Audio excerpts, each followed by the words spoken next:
ऐसा स्वभाव किसका हो सकता है। भगवान कहते हैं पद चापूं और सेज बिछाऊं, नौकर बनूं हजाम, हाकू बैल बनूं गढ़वारो, बिना तनखा रथवान, यही तो मेरे मन में ठनी और भगत मेरे मुकुटमणि। ऐसे भगवान। आपकी द्वारिका की कथा ले लीजिए। द्वारिका से जो भगवान एक नथ पर बिक गया, उस भगवान के स्वभाव के बारे में कोई क्या कहेगा।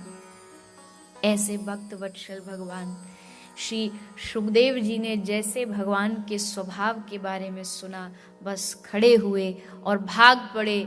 कौन है ये, इसके बारे में जो तुम सुना रहे हो ये कौन है, कहाँ से ये श्लोक सुने तुमने।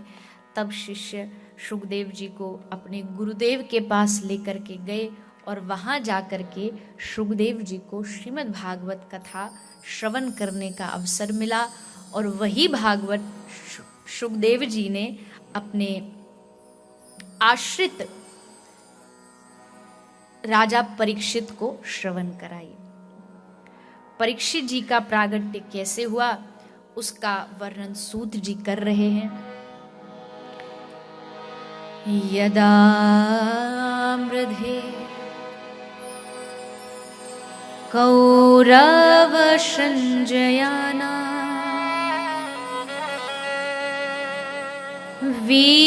वीरेश्वथो वीर गतिम गतेषु, व्रकोदरा विद्ध गदाभिमर्शः,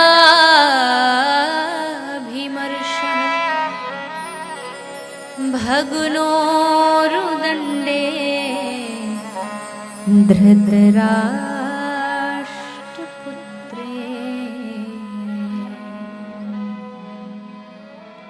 यदा कौरव संजयान।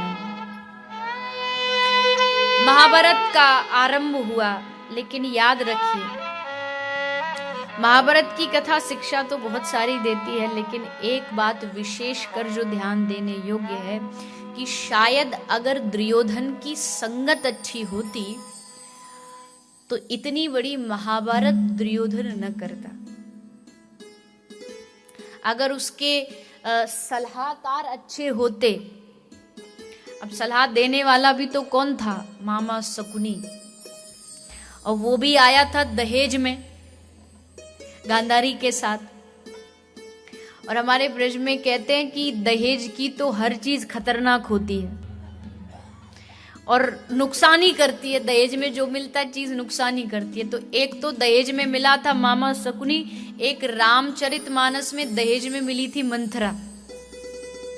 ये दोनों ही दहेज के थे और दोनों ने ही पूरे घर को बर्बाद किया।